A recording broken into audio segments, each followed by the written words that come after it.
Buenas tardes, hermanos. Qué bueno que ha podido venir aquí por esta tarde a la iglesia. Dicen que cuando el pastor sale son vacaciones para los miembros, pero eso pasa en Hermosillo, donde yo estaba. Aquí no pasa. No, qué bueno de verdad que ha podido tomar tiempo para venir y adorar juntos a nuestro Dios, congregarnos y escuchar de su palabra. Sin duda ha sido de bendición los mensajes de esta mañana. Yo no he tenido la oportunidad, más que la escuela dominical del hermano Miguel, no pude escucharla de mediodía porque estaba en clase, pero escuché que fue de mucha bendición. Y esperamos ser de bendición en esta tarde y también quería aprovechar, no he tenido chance, igual cuando prediqué el jueves no se me pasó. Quería agradecer a cada uno de ustedes, hermanos, los que nos apoyaron para nuestra boda, para Celeste y a mí, de parte de ambos. Estamos muy agradecidos con cada uno de ustedes. Gracias por todos los que apoyaron, desde los que fueron, los que mandaron saludos, los que vieron la transmisión ahí chueca, y perdón que no la pudiéramos. Ahí yo no estuve, lo delegué a alguien y creí que iba a salir, pero no salió. Pero también a los que pues nos apoyaron tanto financieramente como con apoyo y con oración. De verdad, muchas gracias, hermanos. Les amamos y no les podemos retribuir, o bueno, yo no les puedo retribuir todo lo que han hecho, ni en la boda, ni en toda mi preparación en el instituto, más que agradecerles y tratar de servirles de la mejor manera. Muchas gracias, de verdad, estamos muy agradecidos. Luego a lo mejor comparto ese testimonio. Dios fue muy bueno en nuestra boda, la verdad, vimos a orar a Dios grandemente. Fue un momento que Dios también probó nuestra fe y nos ayudó a depender más de Él. Me dijo el hermano Cantú, agárrate que todavía falta lo peor. Ya me exhortó el hermano Cantú. Y de verdad, entre más avanzas, creo que las pruebas se intensifican, pero esto nos ayuda a depender más de Dios y de verdad son de bendición cada una de las pruebas que Dios permite. Y sobre esto quiero hablar, quiero invitarles a ir al libro de Santiago, hermanos. Allá la carta de Santiago. Santiago está después a ver si no me equivoco, primero dice tercera de Juan, si mal no me equivoco. Ah, no, de Hebreos, perdón. Y ya me equivoqué. De, de Hebreos.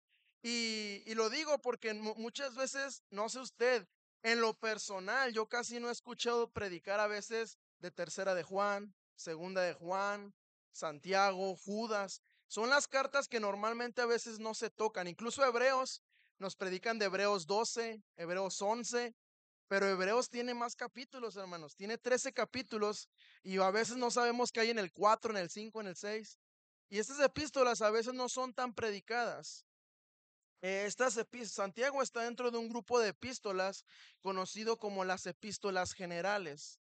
En la Biblia podemos ver diferentes cartas de Pablo, pues en su mayoría, pero casi todas dirigidas a un lugar específico, ¿no? Corintios en Corinto, Efesios en Éfeso, Gálatas en Galacia. Y vemos que cada uno tiene un destinatario específico, pero hay ciertas cartas, como usted conoce, que no tienen un destinatario específico en una región específica. Por ejemplo, primera y segunda de Pedro, primera y segunda de Juan, tercera de Juan, pues habla gallo, entonces, pero sí, se toma en cuenta las generales, Santiago, Judas e incluso Apocalipsis, no tienen un destinatario específico y por eso son consideradas dentro de las cartas generales. Sin embargo, Santiago es una de esas cartas especiales, hermanos, porque algo que está pasando en este tiempo es la persecución. Santiago es de las epístolas más jóvenes, si no me recuerdo, la más joven, y Santiago se escribe alrededor del 48 después de Cristo. Aproximadamente han pasado, cuando se escribe, unos 10, 12, 13 años desde que murió el Señor Jesucristo, que se escribió. Para este punto ya ha comenzado una persecución. El Señor Jesucristo muere, mucha gente se convierte al cristianismo y comienza una persecución en contra principalmente de los judíos. Judíos que estaban convirtiéndose del judaísmo al cristianismo comienzan a ser perseguidos. Y por eso Santiago escribe, dice en el versículo 1, Santiago, siervo de Dios y del Señor Jesucristo, a las 12 tribus que están en la dispersión, salud. Santiago comienza hablando a estas personas que estaban dispersadas. Algunos piensan que esta dispersión pueden ser dos cosas, ya sea los dispersados por la persecución o los dispersados después de todo el cautiverio que ha padecido. Si recuerda también un poquito, en este tiempo Israel no es una nación libre, tiene años de ser esclavizado y por eso ellos esperaban a Jesucristo, porque ellos esperaban no un libertador de pecados, ellos esperaban un libertador político, un líder que los liberara como los jueces, por ejemplo, que los sacara de la esclavitud. Recuerda que ellos ya pasaron por el imperio de Babilonia, por el imperio medo-persa, por el imperio griego y ahora están bajo el imperio romano. Y por esta generación no ha conocido más que la esclavitud, no sabe qué es la libertad. Y desde Babilonia muchos judíos fueron esparcidos, fueron movidos de diferentes zonas. Un ejemplo es Daniel, que fue movido de su sede donde él vivía y fue esclavizado. Y así habían muchos judíos. Una probablemente son judíos que simplemente no están en Palestina o en la tierra de los israelitas, o judíos que están siendo perseguidos. Ambas son posturas correctas. Yo creo que son las dos realmente, es tanto unos como para los otros, porque algo que sí estaba pasando es que estaban siendo perseguidos. En ese tiempo, ser cristiano o profesar a Cristo, no tanto, pues sí, cristiano, profesar a Cristo, creer que Jesucristo, el que había muerto hace unos años, creer que Él era el Redentor, llamarlo que Él era Dios, en estos tiempos era motivo de ser perseguidos. Si usted recuerda un poquito, Saulo, el apóstol Pablo, siendo Saulo en ese tiempo, él era uno de los que perseguía a estos cristianos. Los perseguían por todos lados para matarles y condenarles. Y esto es lo que está pasando en este lugar.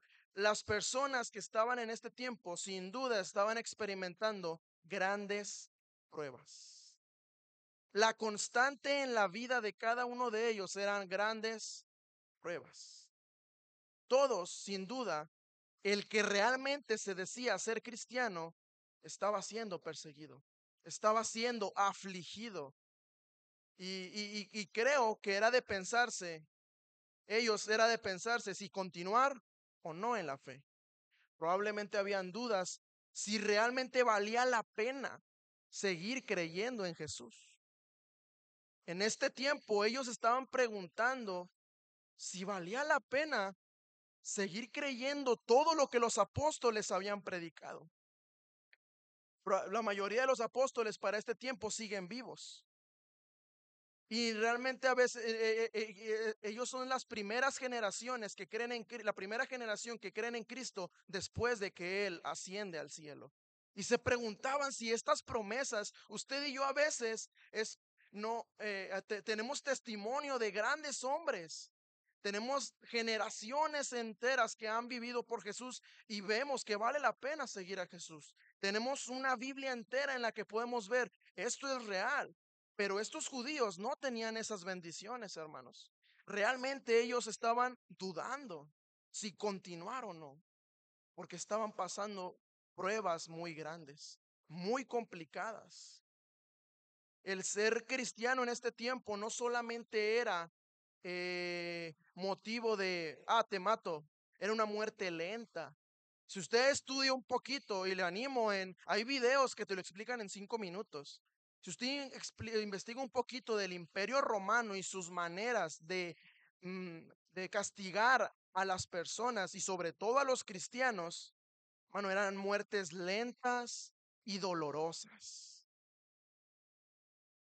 Creo que ahí fue sobre el imperio de Nerón, si mal no recuerdo, en el que hay historiadores, hay hechos, evidencias de que los romanos, usaban a los cristianos para encender las antorchas.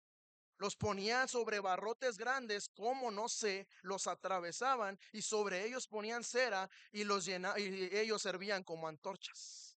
Si usted investiga un poquito, ellos eran de una imaginación para mutilar, demasiado grande. Hermanos, realmente ellos estaban dudando si seguir adelante o no, porque estaban pasando diversas pruebas.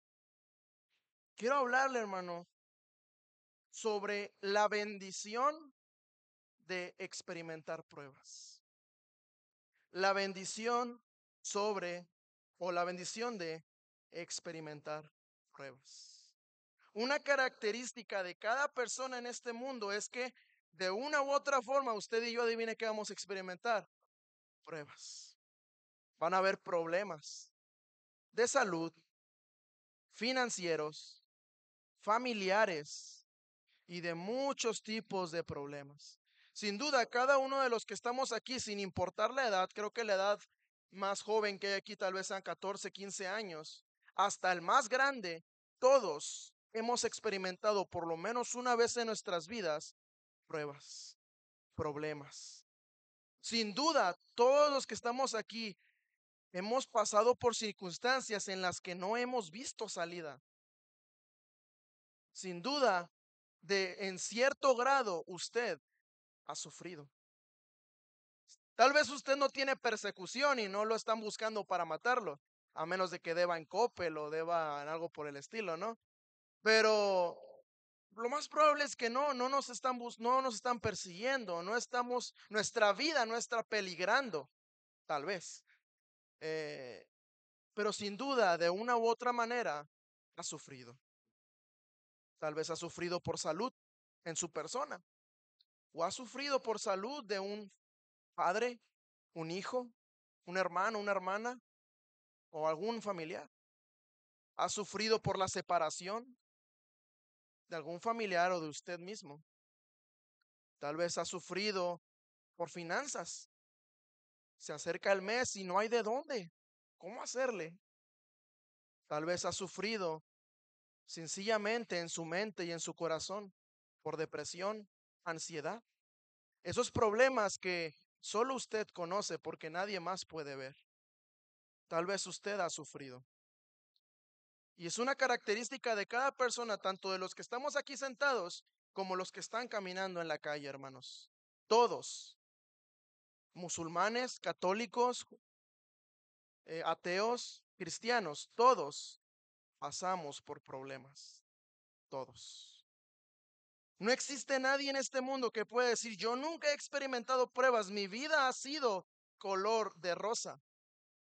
Este tipo de circunstancias no son del todo agradables porque las pruebas suelen mover nuestra comodidad. De hecho, la razón por la que muchos creyentes decidieron seguir a Cristo es porque las pruebas o circunstancias les orillaron a eso. Lo más probable que muchos de los que estamos aquí, si hoy en día creemos en Cristo, es porque un problema nos orilló a eso. ¿Cuántos testimonios no hemos escuchado de alguien que estaba en las drogas y por eso conoció a Cristo? ¿Cuántas veces no hemos escuchado de alguien que pasaba por una enfermedad y por eso conoció a Cristo? Las pruebas normalmente muchas personas han conocido a Cristo por esto. Y muchas veces muchos cristianos o personas que dicen creer en Cristo se acercan a Él pensando en que las pruebas o los problemas van a desaparecer. Hermano, tenga mucho cuidado si usted al evangelizar promete que sus problemas se van a acabar. Eso es una vil mentira. Dios nunca promete que las pruebas y los problemas se van a acabar. Nunca, hermano. No va a haber ningún versículo en el que usted encuentre que Dios prometa que si usted viene a Él, ya no va a haber problemas. Eso es mentira. Tenga cuidado cuando evangeliza. Nunca prometa eso a una persona, porque eso no es lo que Dios dice. Dios nunca promete eso en toda la escritura. Entonces, si yo veo que las pruebas están en cada persona, si no importa por qué tan cristianos sean, las pruebas no van a acabar. ¿Cuál es la promesa de Dios en cuanto a esto? ¿Cuál es mi esperanza en medio del dolor o de la prueba? ¿Qué me va a dar esperanza? ¿Por qué seguir entonces? Porque Dios bendice en medio de las pruebas, el creyente debe gozarse grandemente. Y esto es una idea un poco rara y que saca y que choca un poco con nuestra mente. A ver, Samuel, tú que eres un mocoso que no sabes de la vida, ¿cómo me estás diciendo que cuando yo me sienta mal y que cuando el problema llegue a mi vida y cuando yo no vea la salida y me sienta tan mal anímicamente, ¿cómo dices que yo debo mantener el gozo? No lo digo yo, lo dice la escritura, hermanos. Vamos a Santiago capítulo 1, versículo 2 y hasta el versículo 11. Santiago capítulo 2, Santiago capítulo 1, versículo 2 al versículo 11. Me gustaría que lo leyéramos de manera alternada. Yo leo el versículo 2, ustedes leen el versículo 3 y así nos vamos hasta el versículo número 11. ¿Ya estamos todos ahí, hermanos? Bien, voy a leer yo el versículo número 2, dice así la escritura. Hermanos míos, tened por sumo gozo cuando os halléis en diversas pruebas,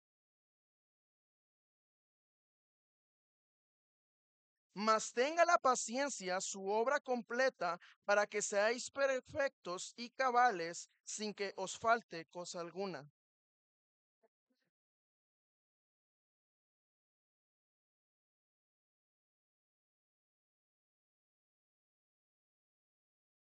Pero pida con fe, no dudando nada, porque el que duda es semejante a la onda del mar, que es arrastrada por el viento y echada de una parte a otra.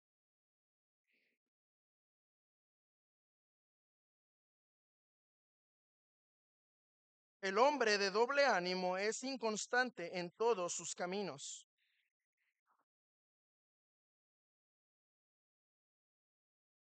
Pero el que es rico en su humillación, porque él pasará como la flor de la hierba. Porque cuando sale el sol con calor abrasador, la hierba se seca, su flor se cae y parece su hermosa apariencia. Así también se marchitará el rico con todas sus empresas.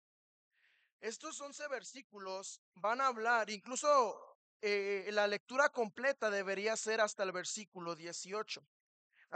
Hace un tiempo comencé un estudio de la carta de Santiago y creo que es una de las cartas más prácticas que podemos encontrar en todo el Nuevo Testamento. Para mí, entre Efesios y Santiago son de mis cartas favoritas. ¿No? Y Santiago me gusta mucho en lo particular porque es una carta muy, muy práctica. Creo que comencé a leerla más seguido desde que el hermano Miguel una vez dio un reto en el instituto acerca del adulterio espiritual. Y, y una vez, también lo predicaste aquí, no, o dos, creo. Lo has predicado aquí en la iglesia una vez. Y, y ver creo que tuviste el capítulo 2, 4 en el capítulo 4 y ver lo práctico de cada versículo era cómo confrontaba mi corazón realmente, hermanos. Y comienza Santiago primero dando esperanza en medio de las pruebas. Y comienza el versículo 2 diciendo, hermanos míos, tened por sumo gozo. Es interesante, hermanos, que dice, tened por sumo gozo cuando te halles en diversas pruebas. Prácticamente está diciendo, ponte gozoso, alégrate, emocionate, porque vas a sufrir. Y suena raro, o sea, realmente si nos ponemos a pensar, yo además incluso parece una idea masoquista. O sea, ¿cómo me voy a poner contento? ¿Cómo me voy a alegrar? Incluso la palabra en el original, no va a tomar tiempo, no voy a tomar tiempo para explicar toda la palabra, pero si usted ve la construcción que tiene la palabra, tiene la idea de emocionarse. Por sumo gozo, esa construcción realmente quiere decir emocionate, muestra un éxtasis grande. Casi, casi como los de la final cuando quedamos campeones, por cierto, pero como los de la final que gritas y brincas y empiezas, o cuando ganas Rayados y ahí andas, o Tigres y te emocionas, ese tipo de éxtasis, emoción, dice, esta emoción grande, tenla cuando sufras. Y es una idea que choca, hermanos, porque normalmente cuando nos emocionamos y tenemos un sumo gozo, es cuando las cosas andan bien. Yo me emociono porque, no sé, aprobé una materia que daba por muerta a los muchachos. Yo me emociono cuando veo que a duras penas libré el mes para poder pagar todos los pagos. Me emociono cuando sé que mi hijo por el que me desvelé por fin pasó el examen de admisión. No sé, me emociono por muchas cosas buenas. Pero si yo meto mi solicitud para la visa y me la niegan, no me emociono. ¿O sí, Tino? No, ¿verdad? No nos emocionamos porque no es algo bueno. Cuando me extorsionan por teléfono y veo que pierdo dinero, no me emociono, sí. No me emociono porque es algo malo. Si te sale un saldo a favor, ahí sí te emocionas. Pero cuando no, no. Cuando te clonan la tarjeta, no te emocionas. Cuando viene alguien y te choca y justo ese mes no pagaste el seguro, no te emocionas. Pasa hasta ahora que hay muchas lluvias, pasas el bache. Nunca caíste en baches y ahora que la llanta andaba baja, caíste en bache y truena. No te emocionas. Pero Santiago nos dice, hermanos míos, emocionate cuando sufras. ¿Por qué Santiago nos va a decir esto? Incluso, no solamente esa parte de sumo gozo, sino también la palabra tener. La traducción más exacta no es tener, de hecho la traducción que usa es considerar, reflexionar. Una traducción más entera que Santiago es invita a cada creyente a reflexionar cuando te encuentras en medio de pruebas o dificultades. Dice, Santiago nos está diciendo, emocionate porque Dios te está dando una oportunidad en medio del sufrimiento para reflexionar, para pensar, para analizar tu vida.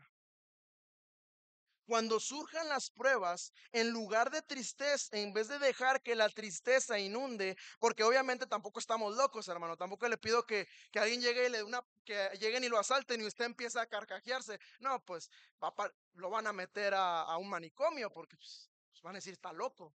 No, no, no es, cuando este gozo, hermano, no está hablando de un gozo de gritar y celebrar y sí, estoy sufriendo. No, esa no es la idea del gozo.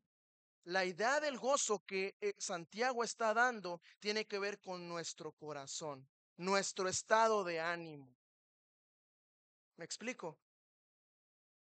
La idea de este gozo es que nuestra alma no está deprimida, no está caída.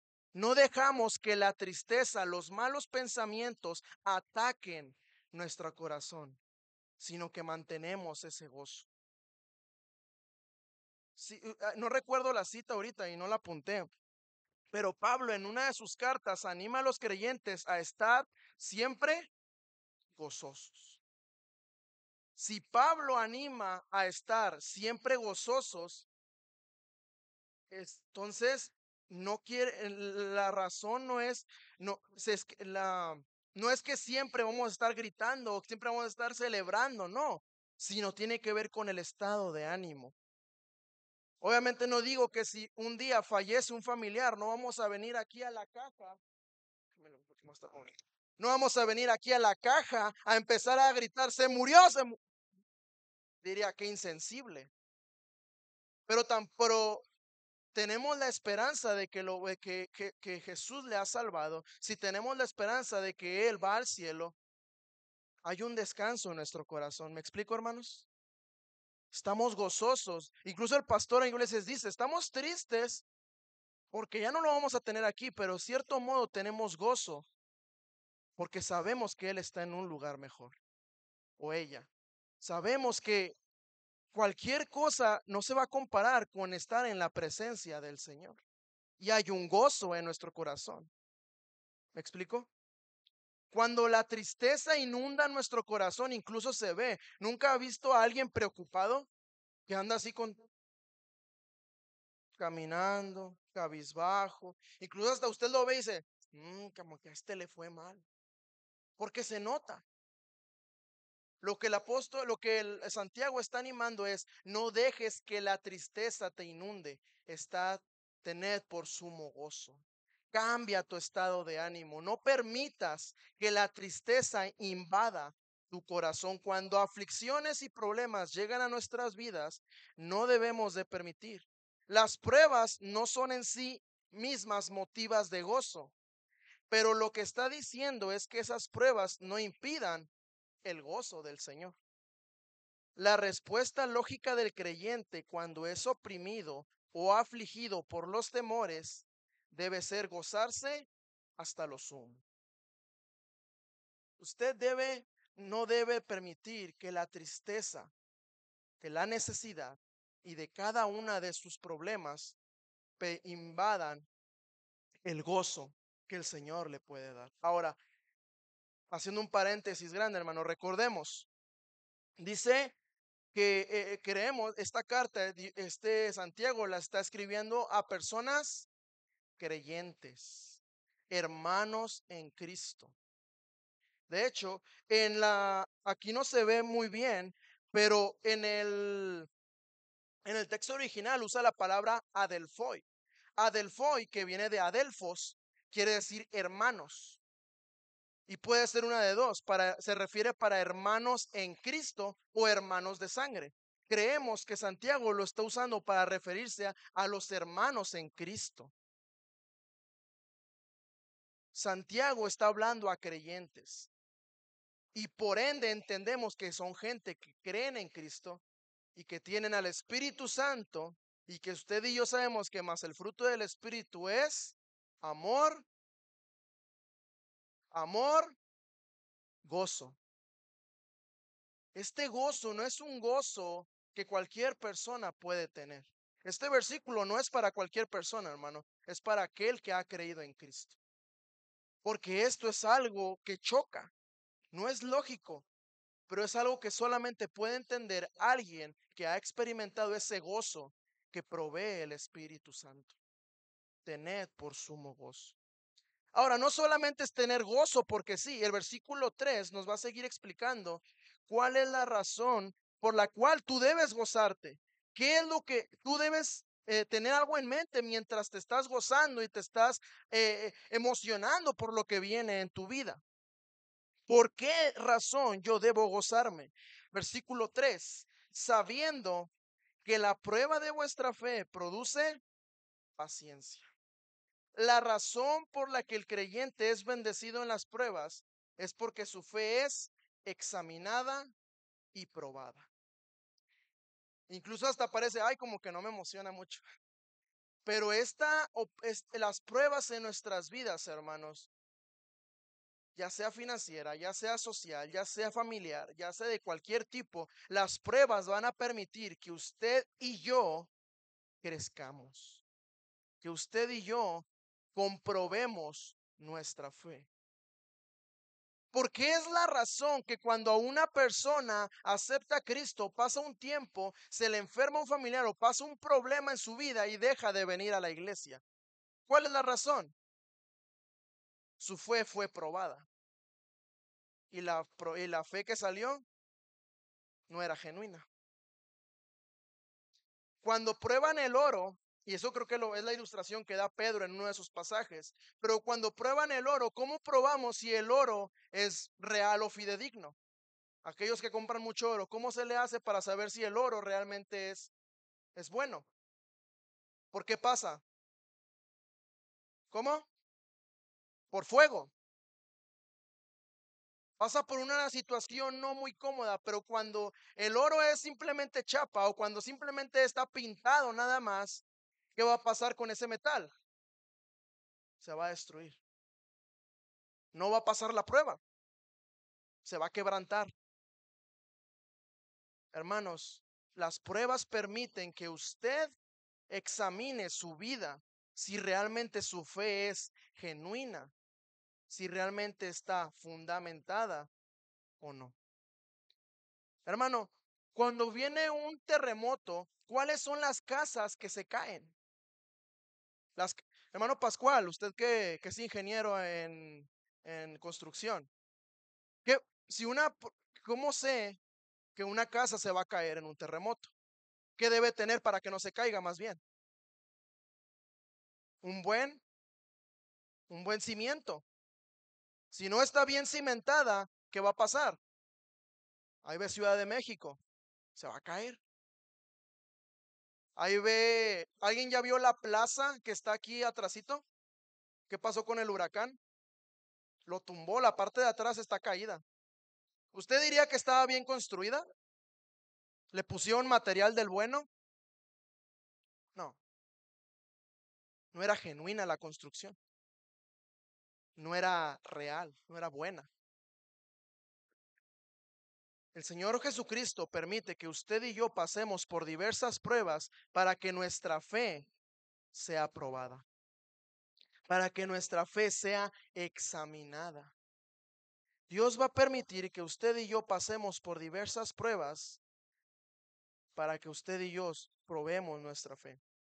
Los creyentes deben considerar las pruebas no por lo malo de su parecer, sino por el resultado que van a producir. Lo que usted y a mí nos debe emocionar, y aquí es donde ya va a explicar un poquito, lo que a Santiago está diciendo, Santiago no se emociona porque está sufriendo, Santiago no se goza porque está sufriendo, Santiago se goza porque al final del sufrimiento va a haber un resultado. Santiago está animándonos a no concentrar nuestra mente, por ahí se dice, sabiendo, meditando, teniendo en mente que la prueba de vuestra fe produce paciencia. Santiago nos está animando a gozarnos en medio de las pruebas porque va a haber un resultado al final. Dios no nos permite sufrir, hermanos, nada más porque sí. El resultado de nuestra fe no solamente es que aguantemos vara. El resultado de la fe no solamente es que aguantemos y aguantemos y aguantemos y aguantemos. No, ese no es el propósito. El propósito de las pruebas es que usted pueda obtener un resultado al final, que su fe produzca algo, que su fe en este caso produzca paciencia. Hermanos, ¿cuántos de aquí realmente somos pacientes? La verdad es que muy pocos somos pacientes. Cuando oramos, Señor, provéeme para poder comprarme una casa y provéeme para poder tener todas las cosas que necesito y lo quiero el siguiente mes. La verdad, no lo decimos así, pero en nuestro corazón lo queremos ya. Pero tal vez Dios quiere que esperemos 2 años. Tal vez Dios quiere que esperemos 10 años. Tal vez Dios quiere que esperes 30 años. Pero no somos pacientes. Es como a veces los niños de la clase infantil. A veces les ponemos los premios y les decimos, al final, hasta les decimos cuando les vamos a dar los premios, pero a cada rato van por la mesa de premios. Y hoy les dimos chocolatitos también y van continuo ahí, chocolate. Al final, bueno, 5 minutos, regresa, un chocolate. ¿Por qué regresa como unas 4 veces a pedirme chocolate si yo ya le dije que al final le voy a dar su chocolate? Porque él no tiene paciencia. Y la verdad, hermanos, y ese es un caso muy sencillo, pero no somos pacientes. No estamos dispuestos a soportar hasta que Dios produzca o traiga el resultado. Dios quiere que usted y yo aprendamos a ser pacientes. Las pruebas van a demostrar la pureza de nuestra fe, si realmente usted confía plenamente en Dios. Y uno de los beneficios que usted puede adquirir es incluso tal vez no sé si le emocione esto, pero usted va a adquirir la capacidad para soportar más pruebas. Cuando en este versículo está diciendo, sabiendo que la prueba de vuestra fe produce paciencia. La palabra paciencia, otra manera es soportar. sabiendo que la prueba de vuestra fe producirá la capacidad de soportar. Incluso una traducción puede ser un aguante largo, que aguantes, que soportes y que aguantes hasta que Dios dé la salida. Un ejemplo claro de soportar con paciencia las pruebas y las dificultades lo podemos ver en el Antiguo Testamento en la vida de un hombre llamado Job. La carga de las pruebas no hizo que su fe se quebrantara. Usted puede ver todo Job y capítulo tras capítulo es prueba tras prueba tras prueba. Incluso el primer capítulo. El primer capítulo, ¿qué es? Versículo tras versículo, hey, viene un siervo, se te murieron tus hijos, hey, se te escapó el ganado, se te murió todo lo que tienes, hey, no tienes nada. Ni siquiera le dieron tiempo a Job de meditar y su vida ya estaba destruida por completo. Pero usted lee todo Job, hermano, y la fe de Job no se quebrantó, sino permaneció bajo el peso de algo que él mismo desconocía la razón por la que se producía. Él no sabía, pero soportó. No entendió el por qué, no tuvo la respuesta inmediatamente, soportó. Acusaciones, incluso lo acusaron de haber pecado en contra de Dios. Y él había sido justo. Tal vez a usted lo han acusado. Tal vez entre más soporta, no hay mejoría. Entre más soporta, las cosas se ponen peores. Santiago nos anima a soportar. La prueba de vuestra fe va a producir paciencia, hermanos. Va a producir un aguante largo. Soportar una semana, soportar un mes, soportar 10 años. Dios nos va a dar la capacidad de soportar.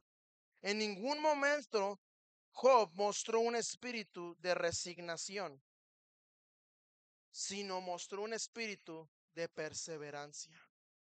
Job en ningún momento mostró un espíritu de resignación de que Dios acabe con mi vida. Incluso que le dijo a su esposa, maldice a Dios y muérete. Pero nunca incluso Job mostró un espíritu de resignación de decir, tienes razón, ¿para qué seguir con la vida? No entiendo por qué Dios todo esto que creí fue una mentira. Lo voy a maldecir y me voy a morir. Eso es resignarse. Dejarlo todo. Hacerse un lado. Pero hacerse un lado y la resignación solamente va a demostrar que su fe no era genuina. Si tu fe es genuina, no vas a tener un espíritu de resignación, sino de perseverancia, de aguantar. La respuesta de Job fue, ¿cómo yo voy a maldecir a Jehová? Perseveró. No entendía el por qué. No entendía por qué estaban pasando las cosas, pero aguantó. Las pruebas, hermano, no siempre van a ser producto de pecado. Muchas veces pensamos que si nos pasan cosas malas, cosas, no voy a decir malas, si nos pasan cosas no cómodas, pensamos que es porque algo hicimos mal. Muchas veces pensamos porque a alguien le está pasando algo malo, pensamos que es que hizo algo malo en contra de Dios. Pero no siempre es así. Job no hizo nada malo en contra de Dios.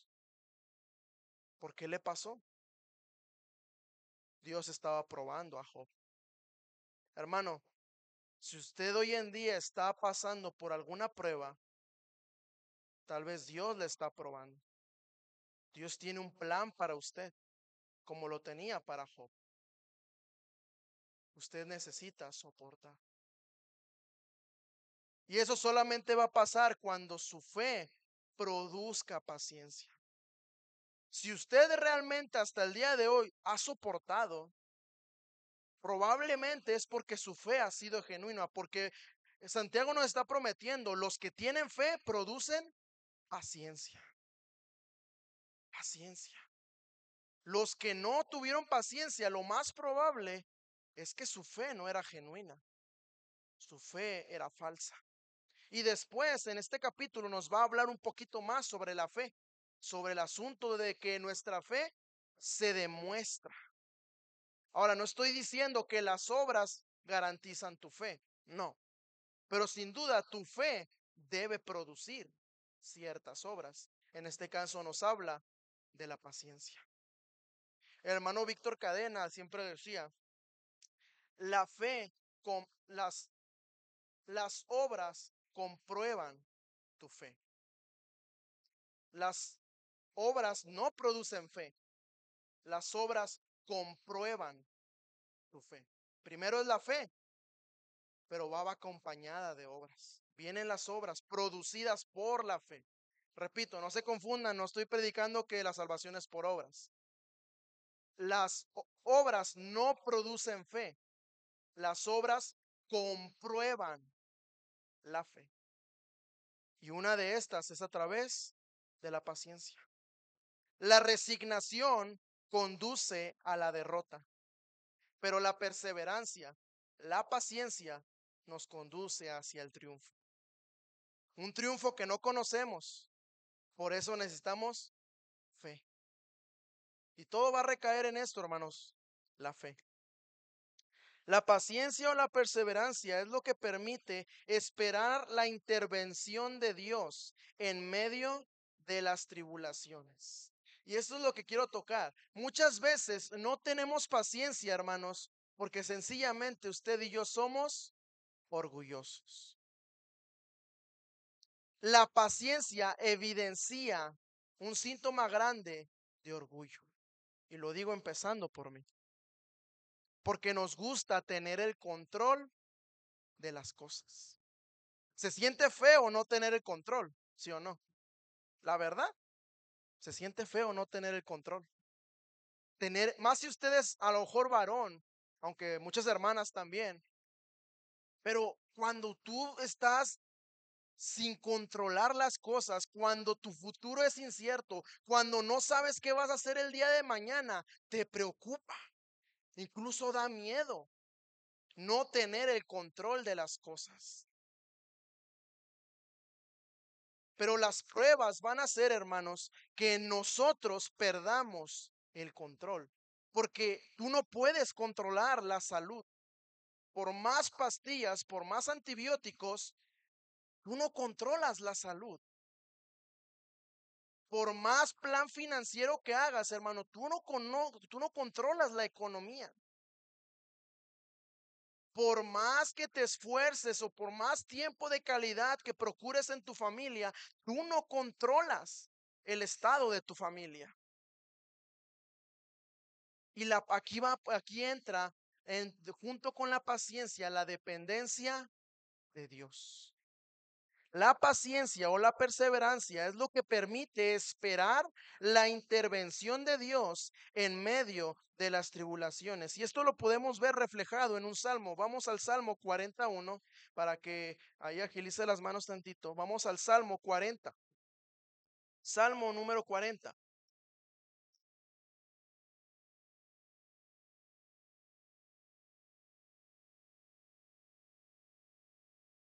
Salmo 40, versículo 1. Quiero que lo lea conmigo. Salmo 40, versículo 1, es muy corto, vamos a leerlo juntos, dice así la palabra de Dios. Salmo 41, 1, 2, 3. Pacientemente esperé a Jehová y se inclinó a mí y oyó mi clamor.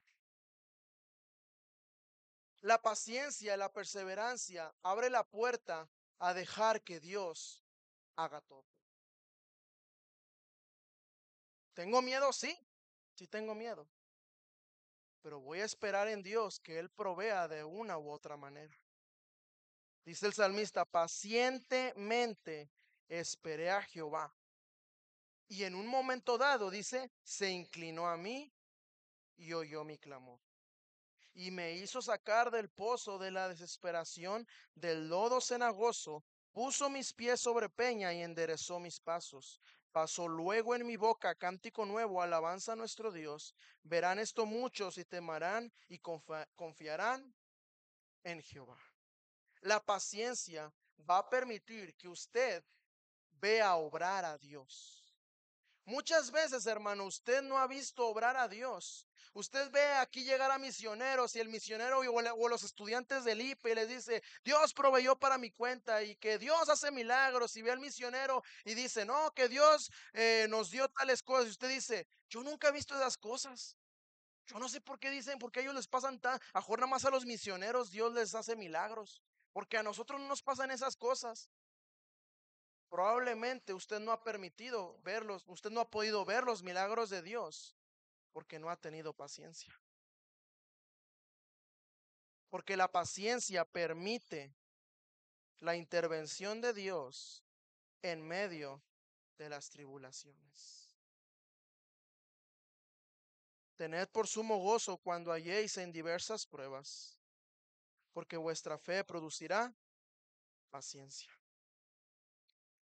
Después, el versículo 3, versículo 4, nos dice algo más sobre la paciencia. Y que yo creo que voy a limitarme a hablar sobre la paciencia y un tema más. Dice, mas tenga la paciencia su obra completa para que seáis perfectos y cabales sin que os falte cosa alguna. La paciencia, hermanos, no solamente tiene como meta que usted aguante, y como les dije, no nada más es aguantar y aguantar y aguantar y aguantar. Esa no es la meta solo de la paciencia, que es parte de, como en la vida de Job, soportar hasta que la prueba termine, pero también la paciencia nos va a dar como meta la perfección, la cual se manifiesta en una dependencia total de Dios. Dice, mas tenga la paciencia su obra completa. ¿Para qué?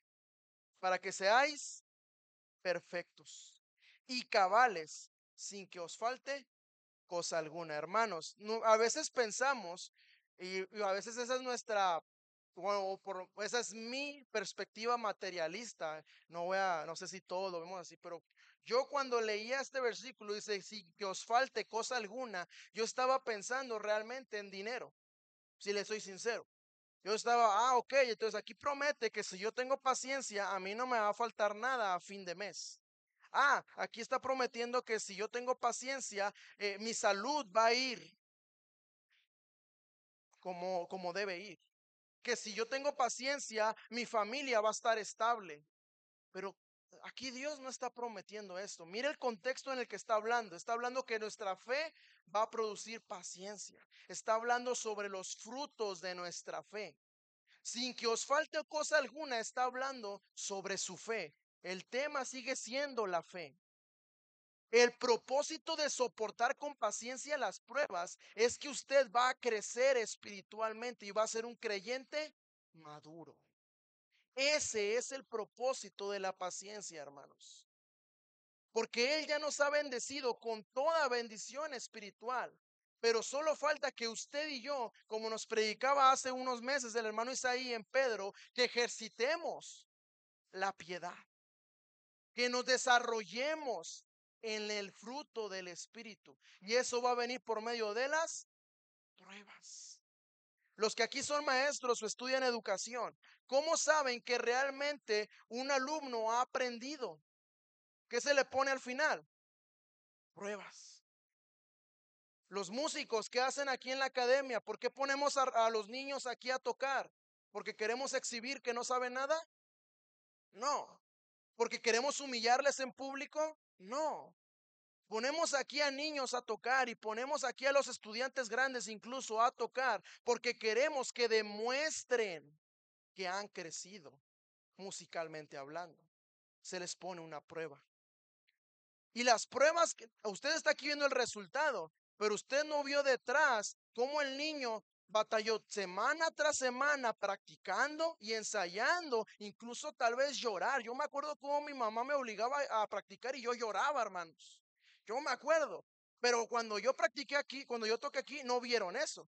Yo me acuerdo que el hermano Daniel se quería ir a jugar fútbol y sus papás no lo dejaban.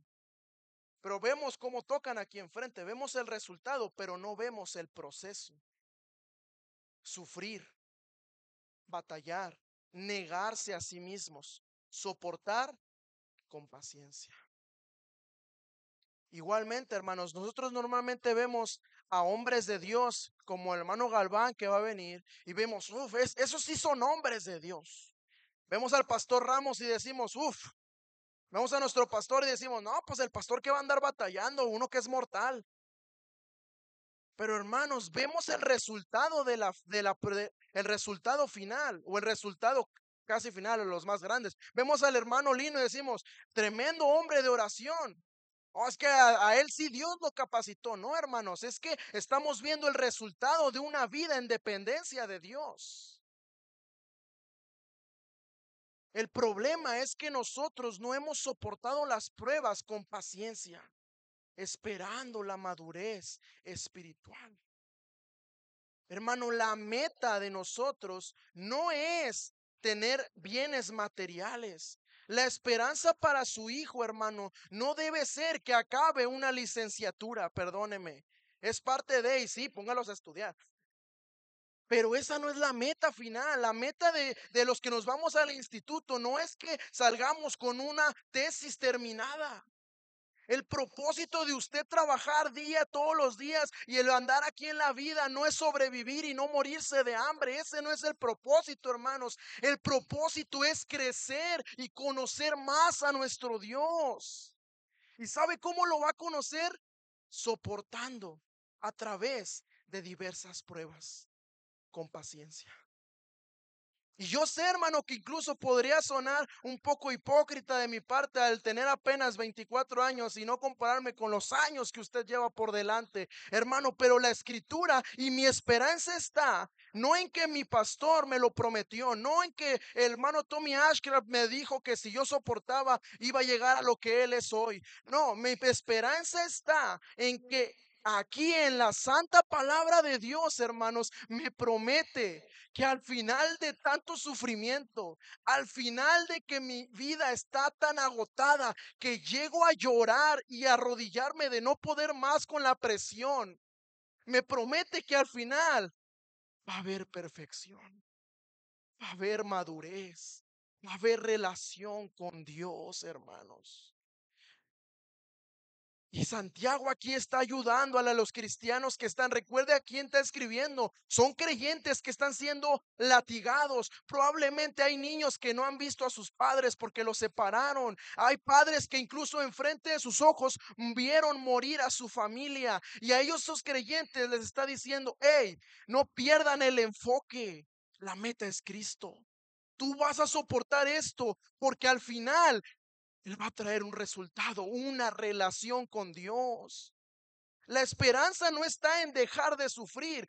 Por eso el pare de sufrir es una blasfemia, hermanos, porque nunca vamos a dejar de sufrir. Esa es la realidad. Dice el Señor Jesucristo en el Evangelio de Juan que vendrán aflicciones a nuestras vidas. Él le dice a los discípulos, van a sufrir. La esperanza está en que no voy a sufrir solo, hermanos, sino que Él me va a dar paciencia y todos los dones espirituales y los frutos del Espíritu para estar capacitado y aguantar con sumo gozo. Esa es la esperanza, hermanos. No que las pruebas se van a acabar, no que va a llegar un día y se van a solucionar todos mis conflictos. No, los conflictos van a seguir. Lo que promete es, vas a tener paciencia, vas a poder soportar y tu paciencia va a tener una obra completa. Un ejemplo muy claro de eso, hermanos, lo podemos ver en 2 Corintios capítulo 12, versículo 8. Vamos ahí, por favor. Quiero que lo leamos. 2 Corintios capítulo 12, versículo 8.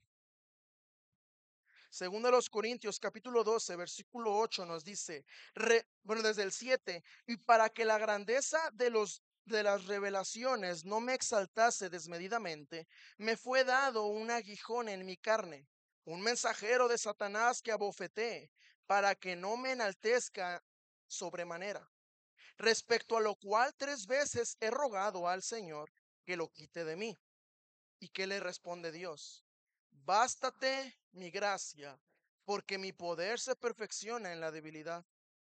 Y la actitud de Pablo no es renegar, hermano. Dice, por tanto, de buena gana me gloriaré más bien en mis debilidades, para que repose sobre mí el poder de Cristo. Pablo estaba sufriendo, hermanos. Y Pablo nunca pidió para que Dios lo sacara de la cárcel. O no vemos una petición en la Biblia para que Dios lo sacara de la cárcel. No vemos una petición para que Dios le dejaran de latiguear. Pero Pablo hace una petición en esta sección y hay muchas interpretaciones, pero la real es que él estaba sufriendo. La motivo, pues, hay diferentes formas de pensar qué es lo que lo atormentaba, pero sin duda estaba sufriendo, estaba pasándola mal, era una prueba dura. El apóstol Pablo, hermanos, el mayor misionero y el experimentado en sufrimientos, pidió ayuda. Él mismo reconoció, esto era demasiado, y le pide a Dios. Sin duda, él ya en este punto de segunda a los Corintios, ya son los tiempos finales de Pablo. Sin duda, aquí ya había sufrido demasiado en su vida. Y él viene al Señor y le dice, quítame esto. Y la respuesta fue, no, no. Y la respuesta de Pablo fue, bueno, tengo sumo gozo. No fue cómodo. Probablemente este problema siguió hasta que murió. Probablemente nunca se acabó. Dios nunca nos promete que las pruebas y los problemas se van a terminar. Él nos promete que nos va a dar paciencia, la capacidad de soportar en medio de diversas pruebas. Y asimismo, hermanos, dice que la bendición y la meta final de una fe probada en paciencia es la madurez espiritual. Vamos ahí mismo ahora a Romanos 8:29. Romanos 8:29. El propósito, hermano, de mis pruebas, el propósito de mi vida, y lo vemos aquí. Desde el 28, y sabemos, igual hablando de las circunstancias, y sabemos que los que aman a Dios, todas las cosas les ayudan a bien. Esto es, a los que conforme a su propósito son llamados. Porque a los que antes conoció, también los predestinó para que fuesen, ¿qué? Hechos conforme a la imagen de su Hijo, para que Él sea el primogénito entre muchos hermanos. El propósito, hermanos, de que todas las cosas te ayuden a bien, muchas veces pensamos que en ese versículo, ok, todo va a ayudar a que yo tenga más cosas. Y nuevamente, a lo mejor soy yo nada más, pero mi percepción materialista me hace pensar o me hacía pensar que, me está prometiendo que a final de cuentas lo que me pase va a ayudar a que yo tenga más estabilidad financiera, económica, familiar o en la salud. Al final va a venir algo mejor, pero no está hablando de eso. Los que aman a Dios van a ser ayudados ¿a qué? A que cumplan con su propósito. ¿Cuál es el propósito? Dice, ¿para qué? Porque a los que antes conoció también los predestinó para propósito, para que fuesen hechos conformes a la imagen de su Hijo. La meta final de nuestras vidas, hermanos, es ser como Cristo. Pensamos que la meta final de nuestras vidas es tener un buen trabajo y tener prestaciones de ley y tener aguinaldo y tener estabilidad. Pensamos que la meta final de nuestras vidas es simplemente ser buenas personas y no meternos en problemas. Pensamos que la meta final de nuestras vidas sencillamente es sobrevivir. O por lo menos esa era mi manera de pensar, hermanos. Pero la meta final de nuestras vidas es ser como Cristo. ¿Hace cuánto que usted no se conforma a la imagen de Cristo? Usted puede decir que la persona que usted es hoy es diferente a la que era hace 2 meses. Puede decir que la persona que usted es hoy es diferente a la de hace un año. Piense en una prueba que usted experimentó, en una prueba que sin duda usted pasó ya por muchas pruebas. ¿Usted puede decir que usted es una persona diferente a la que era al inicio de esa prueba? ¿O es lo mismo? Porque si es lo mismo, hermanos, no cumplimos el propósito. Porque la fe va a producir paciencia y esta paciencia nos va a llevar a madurar espiritualmente. No madurar en nuestra forma de ser como lo conoce el mundo, madurar en nuestra relación con Dios, su admiración por Dios, los frutos del Espíritu. ¿Hace cuánto una vez me acuerdo, el pastor Ran nos retó en la clase de seminario y nos dijo, ¿hace cuánto tú no eres lleno del Espíritu? Ser lleno del Espíritu es que reflejamos todos los frutos del Espíritu. Y es algo posible porque Pablo nos anima a eso. Hermano, la verdad, cuando me lo dijo en esa ocasión, yo ni siquiera recordaba si alguna vez yo había sido lleno del Espíritu. ¿Usted alguna vez ha sido lleno? No que si tiene el Espíritu Santo, no. ¿Ha sido lleno del Espíritu Santo? Su vida ha reflejado a Cristo de una manera tan impactante que las personas de su alrededor dicen, es cristiano. En su trabajo, hermanos, no porque usted lo diga y, yo voy a la iglesia, no. En su trabajo las personas pueden decir, él es cristiano porque no vive como nosotros. La meta final de las pruebas es que usted y yo nos conformemos a la imagen de Cristo. Y hay más que ver sobre este asunto de las pruebas. Va a seguir hablando hasta el versículo 18 y va a hablar sobre la sabiduría, va a hablar sobre el asunto de pedir con fe, va a hablar sobre muchos más aspectos de las pruebas. Pero por el tiempo me voy a quedar aquí. Yo sé que ya me extendí del tiempo. Pero hermanos, recordemos, debemos gozarnos cuando pasemos por diversas pruebas. No porque vamos a sufrir, no. Usted debe gozarse porque usted está a punto de experimentar un crecimiento espiritual. Porque al final de la prueba, usted va a poder ser más como Cristo. Esa es la esperanza, hermanos. Y si a usted eso no le da esperanza, yo le animaría a examinarse si realmente usted ha creído en Cristo. Porque los que somos sus hijos, nuestra meta es ser como Él. Ese debe ser su meta suprema, hermanos.